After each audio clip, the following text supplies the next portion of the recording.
Hello and welcome to Be Here Now, the Peaceful Empowerment Works show, where presence allows perspective and invites peace. We are live on the newstreamingnetwork.com, home of goingboldmedia.com, goingsolomedia.com, and WGSN-DB, Going Solo Network Radio. I am your co-host, Judy Forder.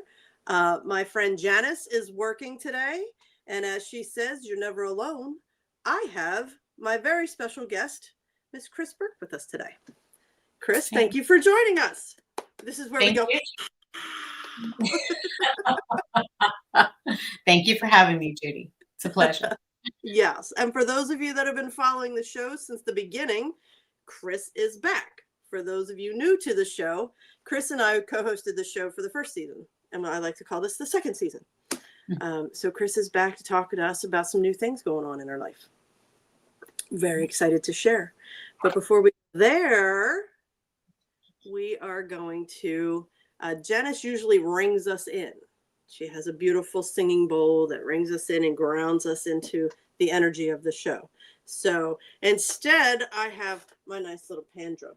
So if everybody could just take a deep breath in through their nose and out through their mouth. Feel your bottom in your seat.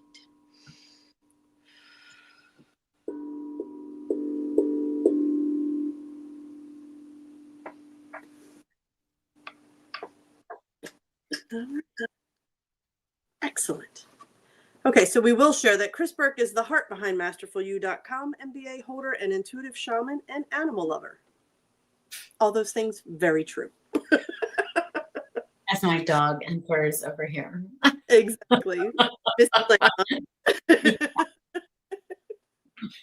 Yeah. Excellent. She loved the tunes.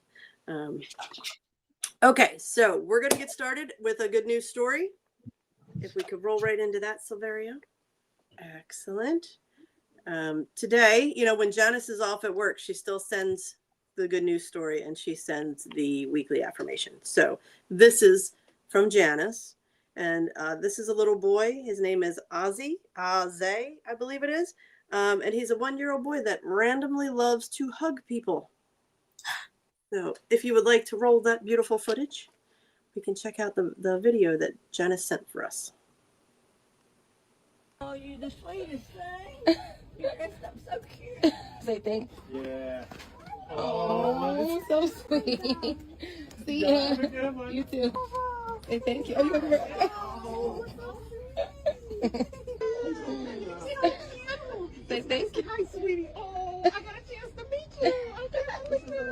Very snazzy dresser as well. That, when I look at that, it looks like he works at Target. You gotta be nice.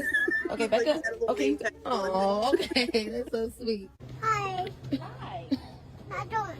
I'm doing well. How are you? Yeah. Good. Yeah.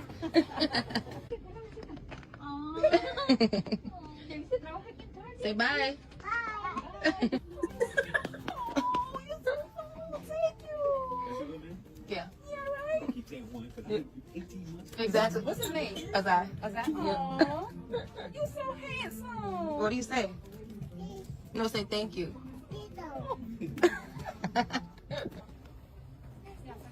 Wait. Oh, so sweet. Say bye. Bye. Just adorable. Yeah, sweet, innocent little kid, just randomly hugging people. You know, That is so sweet. Yeah. it's like, what better way to share your love? This Right. little adorable kid. I look at him and I think, old soul. What a beautiful old soul he has. Yeah. And he's the dapper dresser. He is. He is. Solid profiling. Very sweet. Yeah, as an adult, I wouldn't recommend randomly hugging strangers, but you know, hey. I was thinking that too. I was like, for anybody over the age of 4, you probably can't get away with this, but it's precious that he's doing it. It is.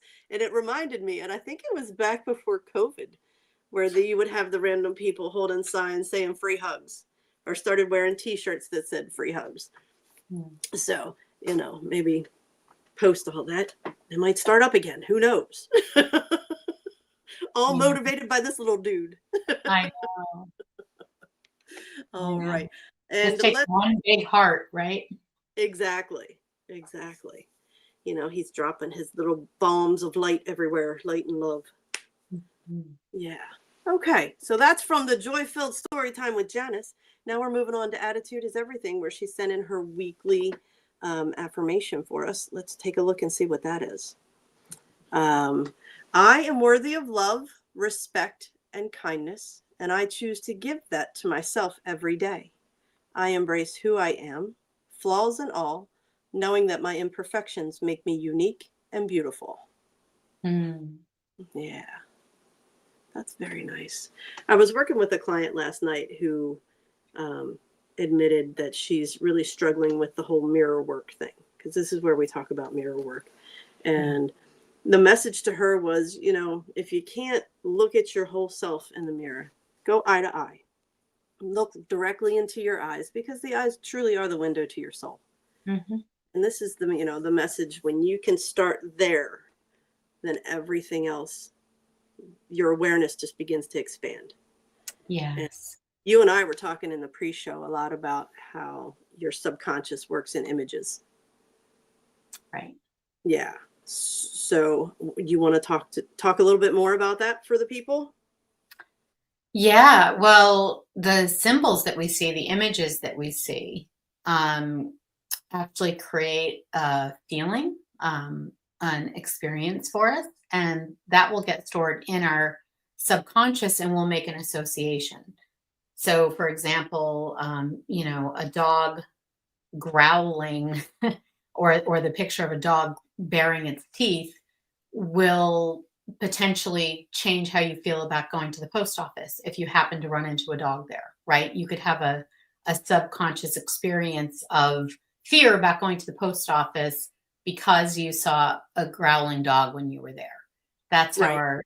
our subconscious works. Yeah. So I kind of backed into that one. But our experience gets recorded as a full experience of what we're seeing and thinking and hearing all at the same time. But our visual cues and the shapes and colors and such are actually much stronger than auditory for most of us. Yeah. Yeah. So what I'm hearing is, you know, just that practice of being able to look yourself in the eye. So many people, and I was a huge one, avoided looking myself in the mirror, and, you know, it would be a quick glance. I'm out the door. There isn't hair or spinach in my teeth or whatever, that kind of thing. But when I really got serious about doing the mirror work, I had to start with just the eyes. Mm-hmm. And it drives Jen crazy, because when I drive in the car, a lot of my work was done traveling back and forth to school, because I only lived about an hour away. So I would do a lot of my healing work and affirmations and things like that in the car.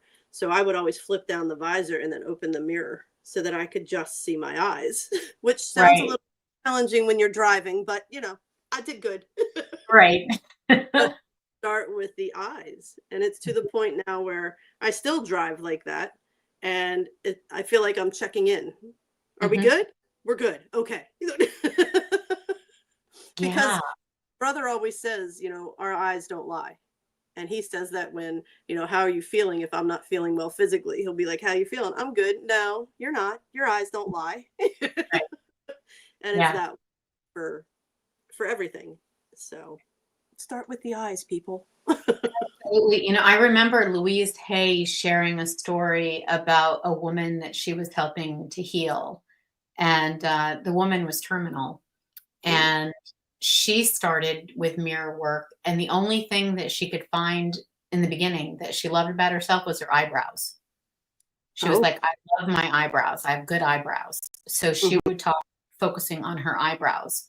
And before long, she was actually able to love her whole self, and she healed. Wow. Mm-hmm. Yeah. Wow. Well, there's a very high, it's funny. I watched this video right before the show. You know, what 90% of our body is water or whatever. I don't even know the percentage, but the video was about studies being done, speaking words of kindness to water and then freezing it and seeing what patterns come up, and speaking words of hate and judgment to water and freezing it and seeing the patterns. Yes. And the patterns when you spoke love and kindness and support, of course, were beautiful. They looked like beautiful snowflakes. And then the other one, it's funny because the person said ugly and the other person was like, they are asymmetrical. It's true. I mean, that is what these chaotic patterns are, is fear. It's the absence of loving energy, like you said. Yeah. Mm-hmm. So yeah, I found that pretty interesting. It So is yes, interesting. speak to yourself, find what you love and focus on that and create and let it keep building and building. Yeah. If you can find, it's true. If you can find one thing to love about yourself, one thing to appreciate about yourself, when you get into that energy and offer that to yourself, give that gift to yourself of acknowledging, I love this about you. Thank you for being this. Just feel you get covered with goosebumps. Yes. Right. Just that higher energy shift. Mm-hmm. Absolutely. Yeah. It's funny because I'll say something, you know, I'd be upset and be like, oh, how could I do that? I'm so stupid. And Jen will holler, don't say mean things about my girlfriend. Right. So I'm like, oh, okay. Yeah, exactly. All right, perfect. So moving on to tool time. Kris and I were laughing because, you know, I met Kris first as a client and then she invited me to be a part of Masterful U. And when I did the show by myself and I went through all of the things that have helped me heal, Masterful U was the last tool I talked about. And it just so happened, the universe is a funny thing, that our shows and this tool time aligned. Yes. Yeah. So Masterful U, the Own Your Experience program that I was in, that's where I learned the 4 zones in our realms of experience: instinct, intellect, intuition, inspiration. I learned the emotions associated with each zone. And that helped me gain an understanding that my life is a reflection of the zone that I'm living in. So if I'm feeling these certain emotions, it's a cue. If I'm feeling fear, frustration, anger, that's a cue to me that I'm in zone 1, fight or flight. Fight, flight, freeze, fawn. And nothing can be created in that zone. So I know that I have to work through the process, feel the emotions, and intentionally raise my vibration to the next zone. But that was something that I learned in Masterful U, in this Own Your Experience program. I have the power to shift the zones by the choices that I make. And I've learned to be willing to explore and experiment without fear of failing. And those of you that have watched the show before, I had mentioned my dad told me when I was younger, the one thing he was concerned about with me was I was always watching and observing and wouldn't engage unless I knew I could be successful at it. So the fact that I'm willing to explore and experiment without the fear of failing is a huge shift for me.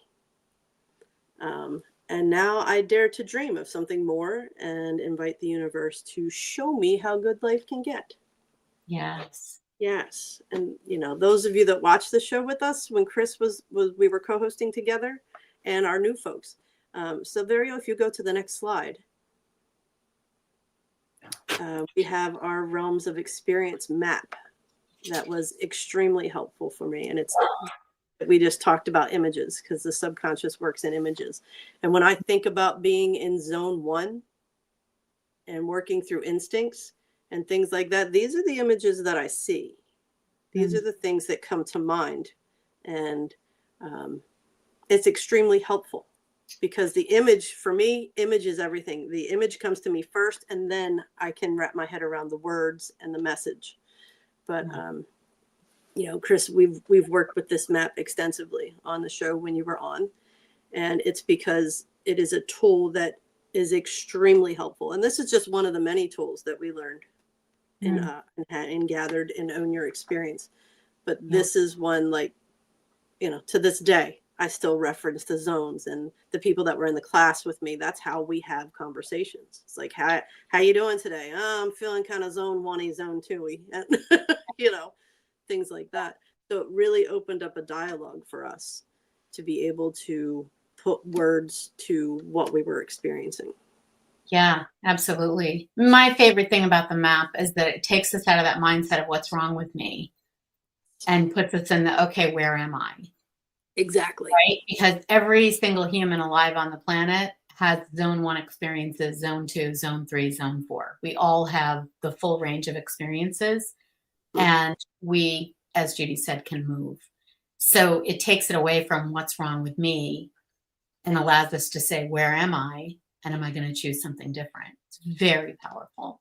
Extremely powerful. You know, self-mastery is, you know, the term that you use. And if you don't have self-mastery, I mean, because we were talking in the pregame, it's all about building the world within you that you want to see externally.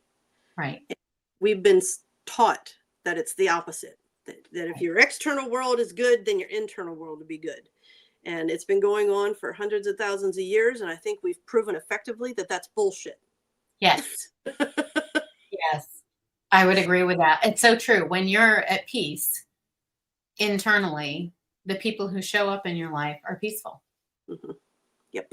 You know, the situations are peaceful. A perfect example, I broke my arm 8 weeks ago, actually.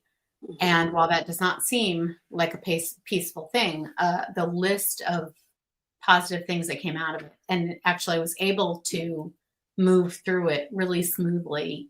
I had all kinds of incredible support and, you know, the right people showing up at the right time to help in a way that never would have happened when I was a zone 1, zone 2 dweller.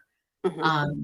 You know, being in the higher zones was able to, okay, tell me, universe, how's this going to go? How's this going to work out? And inevitably, I would be shown, which was a foreign concept not so many years ago. Yeah.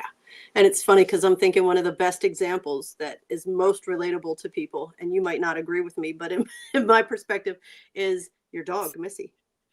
Mm-hmm. Missy is very selective as to who can be in her energy. And she's very protective of Kris and the mm-hmm. house. And of course, Michael. But in this process, you found someone someone has come to you that Missy approves of and likes. And now you have been able to travel and go away for a couple days at a time and know that Missy is safe and loved and taken care of by this person. And this person just showed up. Yeah, absolutely. So true. Mm-hmm.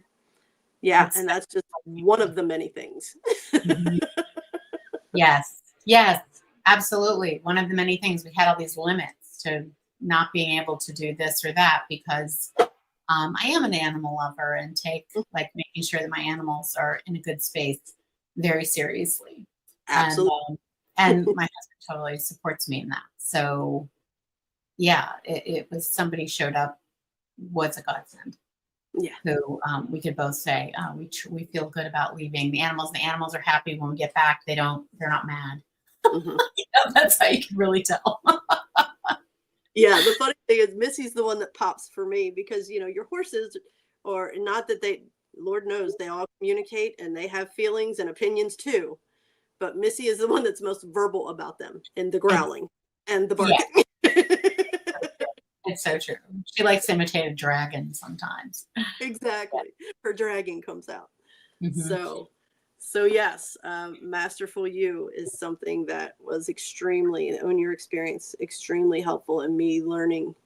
And I'm still learning using the tools of self-mastery. I feel like, I'm never going to be done. I've said before that the day I'm done is the day I'm gone. So. Yeah, I think that's true. And it's not like we don't go back to, a zone 1 experience. And zone 1 is important. If something happens, if all of a sudden a bear jumps out of the woods, I mean, if you live where I live, that's a possibility. If all of a sudden a bear jumps out, you need to get into your zone 1 fight or flight. Heart's got to start pumping, the eyes got to dilate. You got to be able to run for your life because you're probably not going to fight a bear. That would not be very smart. So you need to be able to get into that zone 1. But, I lived in zone 1 mm-hmm. for most of my life, which means that I was trying to navigate a complicated world and create a life that would make me happy and healthy using fight or flight techniques and being trapped in that experience and not realizing that the lump in my throat and that knot in my stomach were there because I was in zone 1. They were not a normal part of every human experience I would ever have. No. And it's funny because we were talking about that earlier this week. And even last week, I believe we were talking about it. And creating in zone 1 is like creating in a colander. Yeah. There's no solid foundation there. And I would say probably the majority of people out there were living in zone 1 and don't realize it. Yeah, absolutely. Our society is built on the majority of people living in zone 1 and a percentage of the people climbing up to zone 2, but having, still being a stress-driven, intellectually trying to strategize how to get through life, feeling very much it's me against the world, it's me against my fellow man. Yeah. Winners, losers.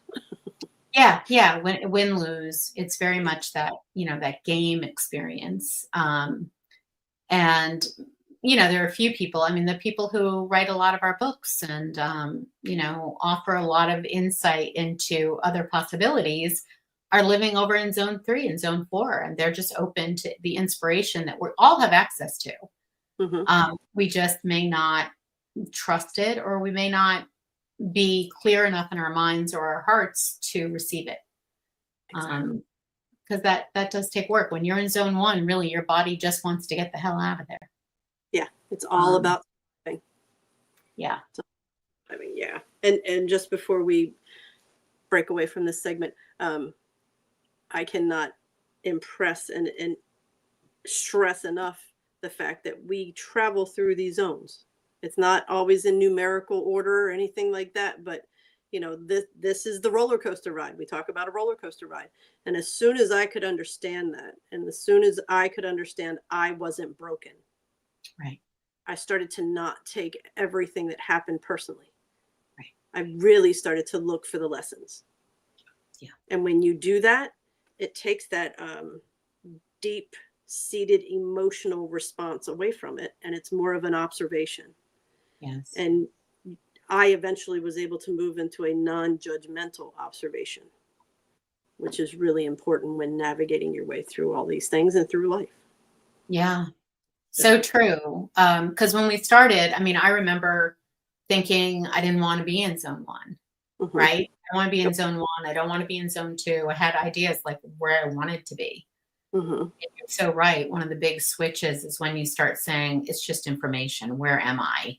Yeah. And when I'm in zone 1, like maybe don't plan something that's important to me, right? Like maybe process through whatever the zone 1 is about and make sure that I'm in a different space when I go to do something that really matters to me.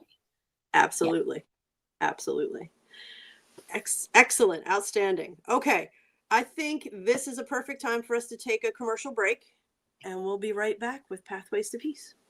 Yay. Yay.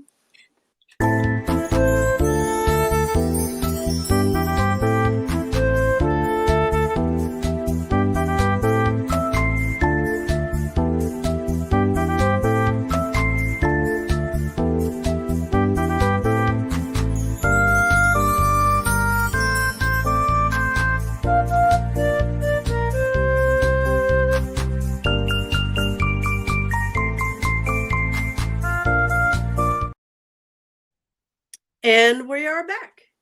Be Here Now, the Peaceful Empowerment Works show. And we are with our special guest, Miss Kris Burke. Yay!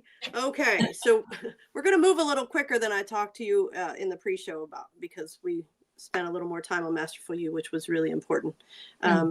So we did a little bit about Kris's bio. I don't know that there's too much more we need to get into with that. She's amazing. Read about it on the slide. And we'll just launch into a few little background questions for anybody that's new and isn't familiar with you. Like, where were you born and raised? I was born and raised in Vermont, up in what is called the Northeast Kingdom. And lived here until I was, I guess, 16 and headed for Boston, New York, and made my way back. Excellent. Do you have any siblings? I do. I have a younger brother. Outstanding. Yeah. Are you too close? Yeah. I think we are. Excellent. Yeah. Okay. We'll leave it at that. what are some of your happiest childhood memories? Or you can just give us one. Well, as you mentioned, I'm a horse girl.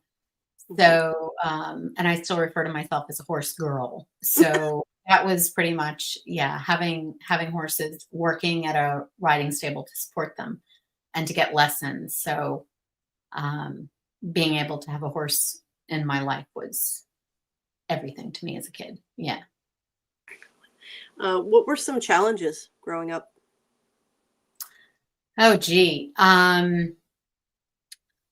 Well, my parents were divorced.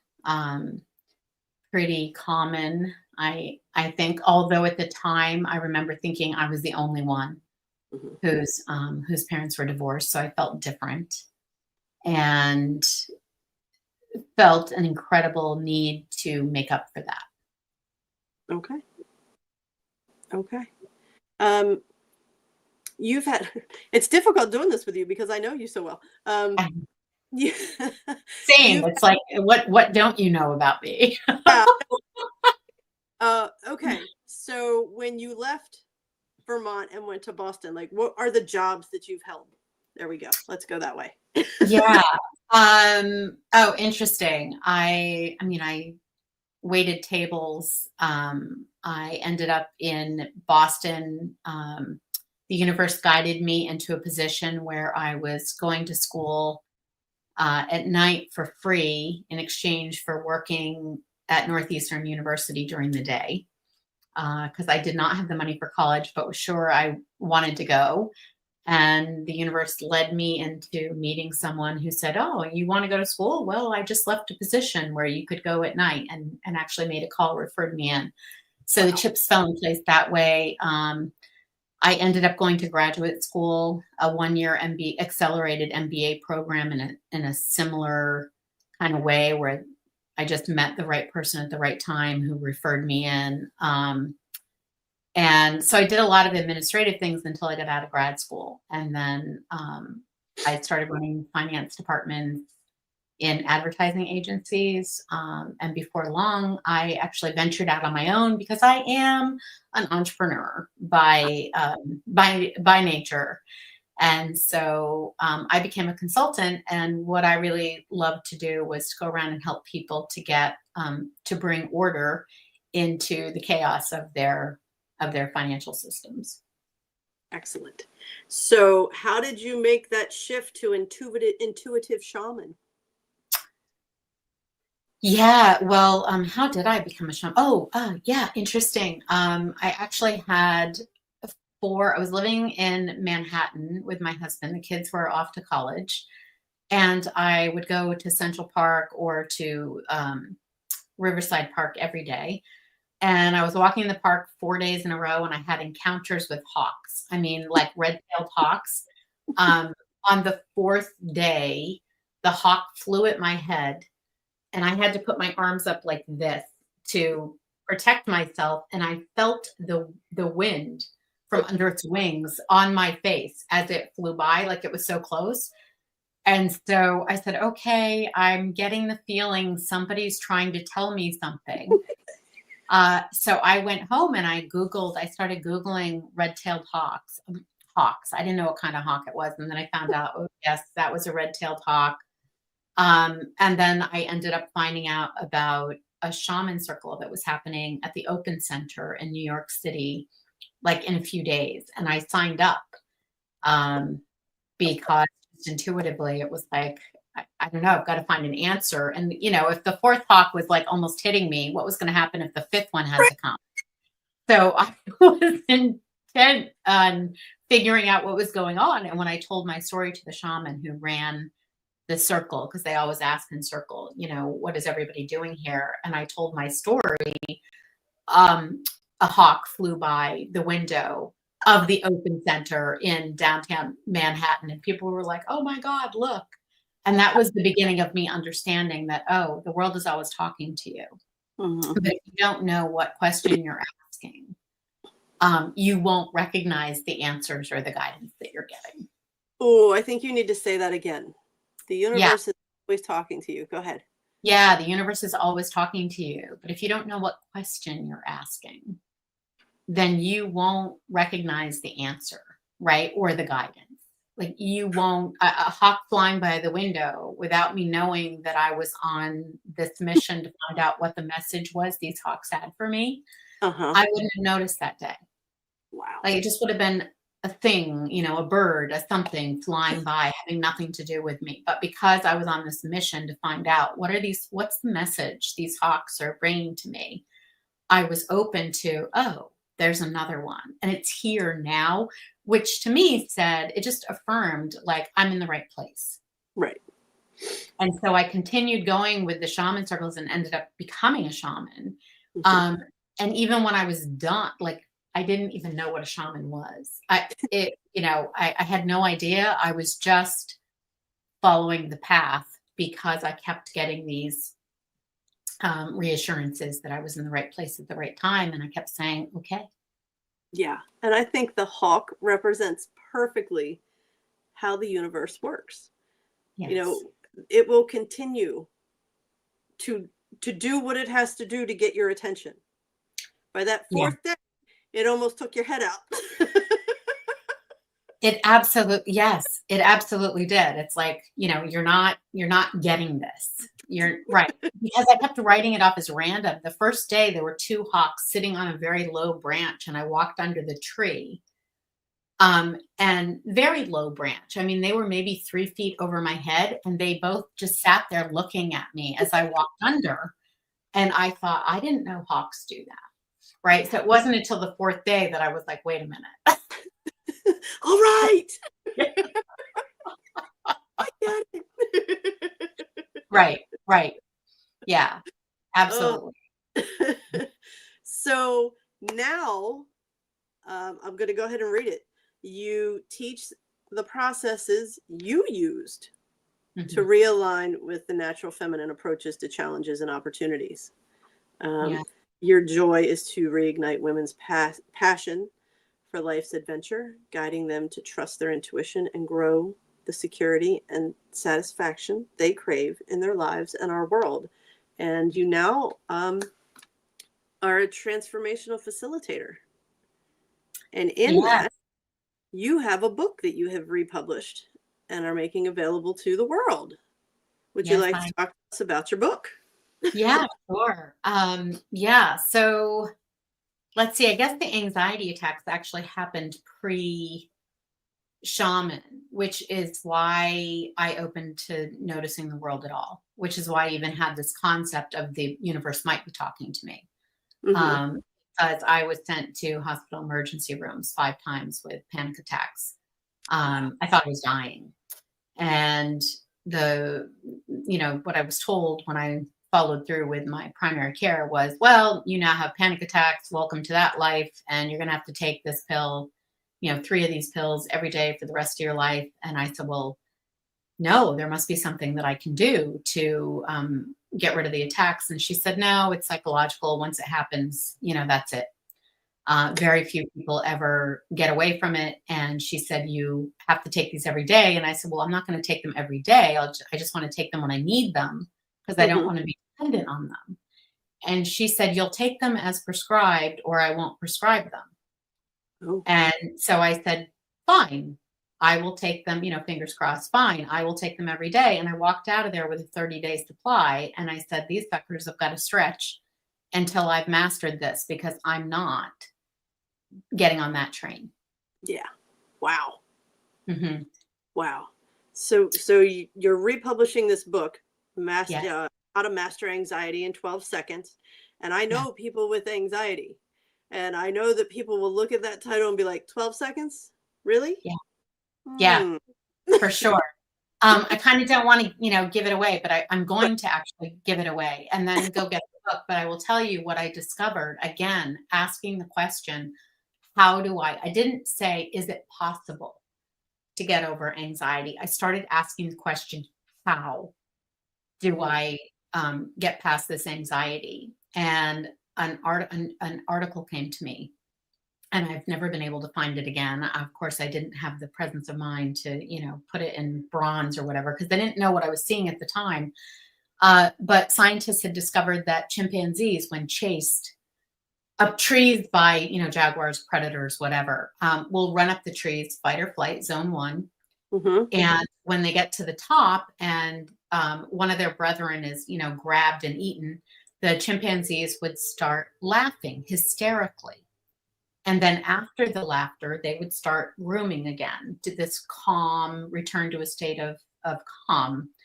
And so one scientist had wondered whether monkeys were actually using this as a bridge to turn their physiology back from zone 1 to a zone 3 relaxed state. And I thought, well, if it works for chimps, maybe that would work for me. It just seemed logical. Plus I felt like, wow, the universe just gave me this message. I'm going to pay attention to it. So I tried it. I tried laughing. And the first thing I found was that when you are sure you're dying and you're going to drop dead at any point, that people who've had panic attacks know what that feels like. It's very hard to find anything funny to laugh about. Yes. So I faked it. I thought about how my stomach would move when I was having a real belly laugh, and I put a smile on my face. And very soon I took in this great big, genuine, deep breath and was able to exhale. And when I did, the panic attack was gone. And I discovered that laughter, in fact, is the best medicine, that it would turn off that fight or flight switch and get me to a state of calm where I could then make choices, which I couldn't make when my mind was clouded by the adrenaline running through my body and my diaphragm being in hyperactive, Mm-hmm. fight or flight mode. Yeah. Yeah. We talk about that shallow breathing. When you're Yes. having an anxiety attack, a panic attack, you shallow breathe. Yes. And then that limits the amount of oxygen that can get to your brain. So you physically cannot think clearly. That's right. That's Yeah. right. In fact, the rational part of your brain is offline. I mean, survival has taken the thinking part of your brain offline while you're in danger so that you just use your instincts, which have allowed your ancestors to survive to this point, right? Mhm. So your ancestral patterns are going to take over and Yeah. you're just going to react without thinking because in danger situations, in real danger situations, if you stop to think, you'd be dead. Exactly. So, Kris and I always talk about this when she shares this technique is it always triggers that thought of laughter is healing. She just talked about how it physically changes things so that you can take a deep breath and you can start getting that oxygen flowing again. There are studies that have proven that laughter is healing. And I always share with people that laughter is one of the quickest ways to raise your vibration. Yes. And it's because of this. Yes, absolutely. Well, it tells your physiology that all is well because nobody laughs when they're in real danger. Right. Right? So it sends a message to every cell in your body like, oh, the coast is clear, we're okay. Mhm. And your whole body goes, oh, Yeah. right? It's That Yes, absolutely. And the chemicals that are being pushed into your system change. I mean, everything changes. Your body is an incredible design and it changes on a dime, right? So the experience changes. One of the things that I find really interesting is that I've told so many people about the laughter. And what you find is, first of all, there can be mixed reactions about, well, if it were that easy. right. Right? Why wouldn't everybody know it? Well, Absolutely. that's a good question, right? I mean, that is a good question. But finding out that it works for you can be the difference between setting you free. Because as soon as you find out that your body can't run away without your permission, and like really think about that for a minute. I was going to say that one again. Yeah. Before that day, my experience of my body was that it could run away on a panic attack without my permission, and I had no choice but to try to hang on and hopefully not die, right? After I laughed that first time, I decide. I get to choose the experience inside my body because I have the knowledge and wisdom at that point of experience to be able to actively override what my body legitimately thinks is happening for whatever reason. It's in panic mode. Who knows what I'm seeing or what I'm perceiving, right? But I have the ability to say, not that kind of danger. And I can override that system and get my rational mind back and also access my intuition and my inspiration. I can be whole again. Yes. That's so empowering. So life-changing, because then from that moment forward, imagine I'd been in the medical system where everybody kept telling me what everybody tells everybody, which is there's nothing you can do except for take this, right? Just bad luck. And all of a sudden I know from my personal experience that is not true. And if I can, in fact, turn off my fight or flight system, what else can I do, right? It just opened this whole world to me. From that moment forward, when people said you can't, I dismissed it as if it was a cloud going by. It was like, maybe you can't, or you don't want to try, but I sure as hell am not writing it off that quickly if it's worth putting the effort into. Yes. Yes. And it's funny, you said, if it's worth, it's if you're worth. Am I worth putting the effort into? Yes. Yes. Yeah. And the situation, right? Yeah. So there might be some situations that are just annoying. Yeah. And you're like, I could go find out how to deal with this, but it's not worth it to me. Mm-hmm. But having panic attacks that, occur at any time, like in the shower, in the car, every time I got on a plane. I mean, it was ruining my life. It was stopping me from being me. Mm-hmm. Right? That was worth putting the effort into. And now what I love about it is other people don't really have to, because I'm telling you what I found. And in this book, I'll walk you through this process. And we're actually giving away right now through the end of the year, a 3-month free membership. So starting in January, you'll actually be able to get a Masterful U membership where we will walk you through the steps of taking the knowledge out of your mind and sticking it in your life. How do you actually make this knowledge part of your life so it's your natural experience to decide what your state of experience is going to be? Mm-hmm. Right. And right now we're running a special promotion. So if you actually use this link, go to masterfulu.com/BHN50. We will donate 50% of the proceeds from the book, which is $20-something. We'll donate 50% of the proceeds to Peaceful Empowerment Works. Perfect. Perfect. Perfect. Perfect. Yeah. There was something I was going to say and then I lost it, but I guess it wasn't meant to be said right now then. So yes, which bleeds perfectly into the fact that Peaceful Empowerment Works is a 501c3 nonprofit. So any donation you make is a tax-deductible donation. We are so grateful that Kris is willing to donate 50% of the proceeds of the sale of her book to the Peaceful Empowerment Works nonprofit. And for anybody who's watching, if you want to contact Kris, her contact information is on the screen right now. Of course, we have the Masterful U website. Blah, blah, blah, blah, blah. I'm getting all jumbled up here. www.masterfulu, MASTERFULU. Haven't been able to do that in a while. .com. That's right. Masterfulu, as some people call it. Exactly. We had the Facebook page, Instagram. She's on Instagram, and email. If you want to talk to Kris about anything. The one thing we didn't get to was the Oasis makers. Do you want to say anything about that right now or no? Yeah, I'll just say that we're working on the Oasis Makers Society, which is a place where people are coming together, people who want to make the world a happier, healthier place based on what they've learned so far, want to continue their learning. We are, coming together to create, like, what would a society look like where people are trusting themselves and loving themselves and listening to their guidance and collaborating versus, doing the whole dog eat dog thing. Yeah. So. Perfect.